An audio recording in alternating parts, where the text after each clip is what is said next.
آج کے اس خوبصورت مشاعرے میں تشریف فرما آج کے اس مشاعرے کے صدر باوقار اور آج کے اس محفل کے جامع محفل علی جناب ملک نور محمد سر مخیر قوم نشاد خان صاحب، محترم جمال خان صاحب، معزز شعرائے کرام، اصل میں آج اس محفل کی قسمت دیکھیے کہ اس کا حسن دو بالا ہو گیا ہے، دو یوسف یہاں جلوہ بار جو خوشصورتی ہے ہم لوگوں کی۔ اور نظر بھائی آپ تمامی شعرائے کرام کی لیکن یہ یقینی طور سے قابل فخر بات ہے، لیکن یہ کیونکہ ادارہ ہے اس لیے زلیخا کا یہاں خال ہے۔ انشاءاللہ جب کوئی بڑا مشاعرہ ہوگا تو اگلی بار تمام میرے احباب یہاں میں شناسائی کے بہت سارے چہرے یہاں تشریف فرما ہے، بطور خاص عبدالصمد بھائی، ارشاد بھائی، میں سبھی کی شرکت چاہتا ہوں۔ اپنی گفتگو کا آغاز یہاں سے کروں، ملاحظہ کریں ایک ایک فرد شریک ہو جائے تو میں بات آگے بڑھانے کی کوشش کرتا ہوں۔ ملاحظہ کریں کہ سوا خدا کے کوئی اور آسرا نہ ہوا۔ نظر بھائی ہم تنگوش رہے ہیں آپ حضرات، ملاحظہ کریں سوا آج چائے کا لطف لے سکتے ہیں، لیکن میں نے بڑی ذمہ داری سے انعام پیش کیا ہے۔ میری نئی نسل میں بڑا یقین کے ساتھ کہہ سکتا ہوں کہ حسن رافت صاحب اچھے شاعر ہیں۔ نمازی آپ کا اس میں اللہ تعالیٰ سلامت رکھے۔ ملاحظہ کریں حضرات، سوا خدا کے کوئی اور آسرا نہ ہوا، کیا کہیں، کسی کا یار و مددگار بت خدا نہ ہوا۔ واہ واہ، سوا خدا کے کوئی اور آسرا نہ ہوا، کسی کا یار و مددگار بت خدا نہ ہوا، طبیب ہو گئے مجبور چارہ گر لاچار۔ سنیے طبیب صاحب، طبیب ہو گئے مجبور چارہ گر لاچار، مریض عشق مگر لائق شفا نہ مجبور، یہ شاعری ہے دوستو۔ طبیب ہو گئے مجبور چارہ گر لاچار، مریض عشق۔ تالیاں بجانا آج کل جائز قرار دیتے گیا، تالیوں سے استقبال کریے، شاعری سے نواز لیں آپ کو۔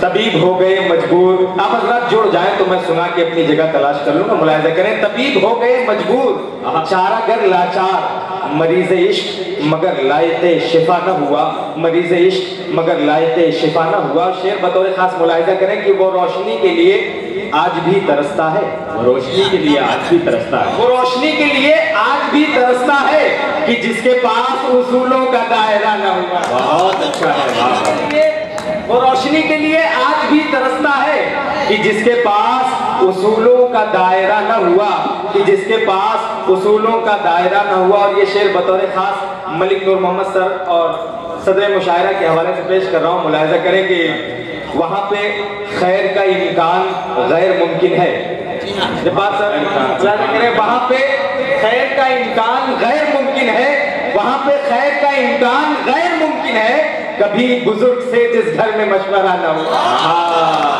بھائی کیا کہنے ہیں، کیا تہذیب کو پیش کیا آپ نے، واہ واہ۔ وہاں پہ خیر کا امکان غیر ممکن ہے، کبھی بزرگ سے جس گھر میں مشورہ نہ ہوا، کبھی بزرگ سے جس گھر میں مشورہ نہ ہوا۔ یہاں سے چند شعر اور ملاحظہ کریں کہ مسکرانا چاہا تو آنکھوں میں آنسو آ گئے، مسکرانا چاہا تو آنکھوں میں آنسو آ گئے، اس طرح اپنی وفاؤں کا صلہ ہم پا گئے، ظلم و استبداد کے بادل کچھ ایسے چھا گئے، ظلم و استبداد کے بادل کچھ ایسے چھا گئے، ذکر پانی کا کروں کیا غم ہی غم برسا گئے، ذکر پانی کا کروں کیا غم ہی غم برسا گئے۔ اور شعر بطور خاص دونوں یوسف حضرات میرے معاون رہے ہیں، دونوں کے حوالے سے پیش کر رہا ہوں کہ کتنی ملتی جلتی ہے پھولوں سے اپنی داستان، کتنی ملتی جلتی ہے پھولوں سے اپنی داستان، کچھ گھڑی گلشن میں مہکے اور پھر مرجھا گئے۔ بہت اچھا کیا کہنے، کتنی ملتی جلتی ہے پھولوں سے اپنی داستان، کچھ گھڑی گلشن میں مہکے اور پھر مرجھا گئے۔ شعر بطور خاص اہل اسٹیج کے حوالے سے پیش کر رہا ہوں، نظر بھائی شریف ہو جائیں، دعاؤں سے نوازیں۔ کچھ گھڑی گلشن میں مہکے اور پھر مرجھا گئے، کس کو فرصت ہے جو تحریریں پڑھے اجداد کی، کس کو فرصت ہے جو تحریریں پڑھے اجداد کی، کس کو فرصت ہے جو تحریریں پڑھے پڑھے اجداد کی، کس کو فرصت ہے جو تحریر. دیکھیے حضرات یہاں دانشوران دہر جلوہ بار ہیں، میں سبھی کی عزت کرتا ہوں، یہ شعر ان سب کے حوالے کر رہا ہوں، ملاحظہ کریں. کس کو فرصت ہے جو تحریریں پڑھے اجداد کی، کچھ تو نظر آب کر دی، کچھ کو دیمک کھا گئے. کیا کہتے ہیں، واہ واہ واہ واہ واہ. کس کو فرصت ہے. پرزور تعلیم سے استقبال کریں دوستوں. یہ اسکول کا یہ اکیڈمک شعر ہے، یہ ایک اسکول کا نہیں، یہ ایک اکیڈمی کا، ایک یونیورسٹی کا شعر ہے. ہمارا یہ درد ہے، ہم اپنے بزرگوں کی ان تحریروں کو، ان تہذیبوں کو بھول چکے ہیں یقینی طور سے. اور یہ سب سے بڑی خوشی کی بات ہے کہ میں چاہوں گا کہ اس سے خوبصورت محفل کے لیے، اس خوبصورت مشاعرے کے لیے ناظم اعلیٰ کا میں استقبال کرنا چاہتا ہوں. میں گزارش کرتا ہوں کہ ناظم اعلیٰ صاحب کا آپ سے استقبال کریے. الحاج للن صاحب کا میں چاہوں گا. یقینی طور سے یہ شعر حسن صاحب اللہ آپ کو سلامت رکھے. پھر زحمت اللہ. کس کو فرصت ہے جو تحریریں پڑھے اجداد کی، کچھ تو نظر آب کر دی، کچھ کو دیمک کھا گئے. کچھ تو نظر آب کر دی، کچھ کو دیمک کھا گئے. ہے بظاہر موت ان کی، پھر بھی وہ مرتے نہیں. ہے بظاہر موت ان کی، پھر بھی وہ مرتے نہیں. معرفت والے پیالے نوش جو فرما گئے. نوش جو فرما گئے، معرفت والے پیالے نوش جو فرما گئے. چند شعر اجازت ہے. ایسا لگ رہا ہے کہ بس میں جگر سے نکل کے آئے. چند شعر اور جمال بھائی توجہ فرمائیں کہ شعر بطور خاص میں تمام اپنے احباب کے حوالے سے پیش کر رہا ہوں. ملاحظہ کر لیں کہ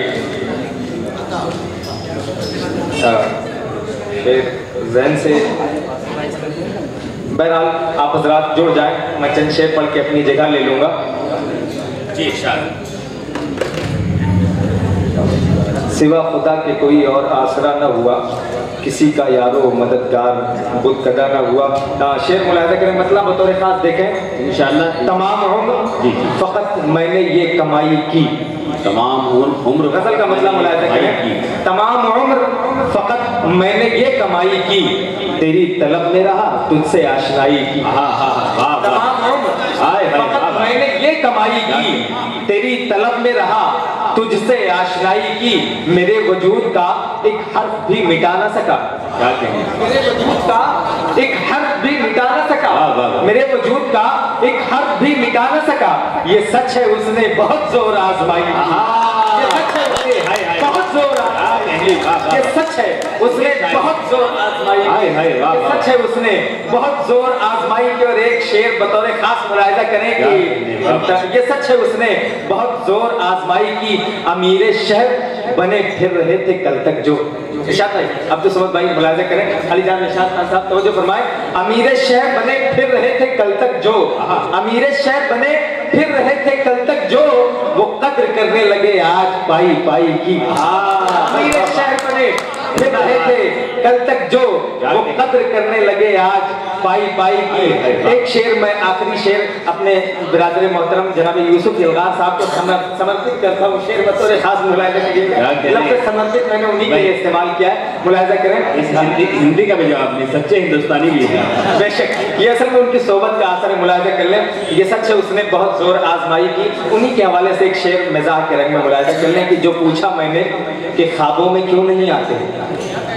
جو پوچھا میں نے کہ خوابوں میں کیوں نہیں آتے، تو بولے مجھ کو شکایت ہے گٹھیا بائی کی. جو پوچھا میں نے کہ خوابوں میں کیوں نہیں آتے، تو بولے مجھ کو شکایت ہے گٹھیا بائی کی. حسن صاحب مجھے آپ کو دیکھ کر ایک شعر یاد آ رہا ہے کہ خلاف شرع شیخ یوں تو تھوکتا بھی نہیں مگر اندھیرے اجالے میں چوکتا بھی نہیں. مجھے بالکل نہیں پتا کہ نئے قانون کا آپ پر اتنا بڑا اثر ہو سکتا ہے. جزاک اللہ. مقطع کا شعر ملاحظہ کریں کہ میں شعر گوئی سے پہلے یہ سوچتا ہوں حسن. کیا میں شعر گوئی سے پہلے یہ سوچتا ہوں حسن، ردیف عشق کی رکھوں بے وفائی.